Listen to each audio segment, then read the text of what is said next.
ప్రతినిధి చందు అందిస్తారు. కొన ఊపిరితో ఉన్న కేసీఆర్ ను బొండకు పట్టి ఎందుకు పిసకాలని సీఎం రేవంత్ రెడ్డిని ప్రశ్నించారు మాజీ మంత్రి కేటీఆర్. ఎన్నో పోరాటాల అనంతరం సాధించుకున్న తెలంగాణను బంగారు పళ్లెంలో పెట్టి అందించామన్నారు. హైదరాబాద్ ను అంతర్జాతీయ నగరంగా తీర్చిదిద్దిన ఘనత కేసీఆర్ కే దక్కుతుందన్నారు కేటీఆర్. కాంగ్రెస్ పాలకులకు చిత్తశుద్ధి ఉంటే ఇచ్చిన హామీలను సక్రమంగా అమలు చేయాలన్నారు. బీఆర్ఎస్ పార్టీని ఎందుకు బొందపెట్టాలో చెప్పాలని రేవంత్ రెడ్డి, బండి సంజయ్లను ప్రశ్నించారు కేటీఆర్.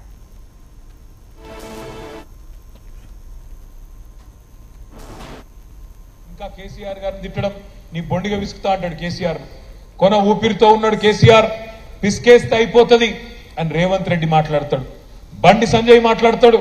కాంగ్రెస్ బీజేపీ కొట్లాడుకున్నాడు కాదు, కేసీఆర్ బీఆర్ఎస్ అయిపోయింది, చిన్నగా మిగిలిన కొద్దిగా మిగిలినారు, ఫినిష్ చేయాలో వీళ్ళని ఆయన మాట్లాడతాడు. నేను ఒక్కటే మాట మిమ్మల్ని అడుగుతా ఉన్నా, ఎందుకు పిసకాలి కేసీఆర్ బొండిగా? ఎందుకు ఉండకుండా చేయాలో బీఆర్ఎస్ పార్టీని?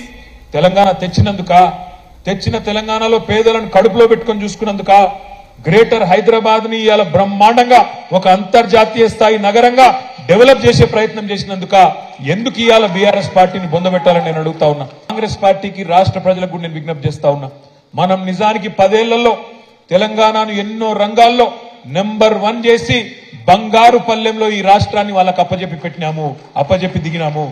మనం నిజంగానే వాళ్ళకి చిత్తశుద్ధి ఉంటే ఇచ్చిన ప్రతి హామీని నెరవేర్చే దిశగా పనిచేయాలి తప్ప రోజు తెల్లారులేస్తే ఇంకా కేసీఆర్ గారిని తిట్టడం నీ బొండిగా విసుకుతా అంటాడు కేసీఆర్. కొన ఊపిరితో ఉన్నాడు కేసీఆర్, పిసికే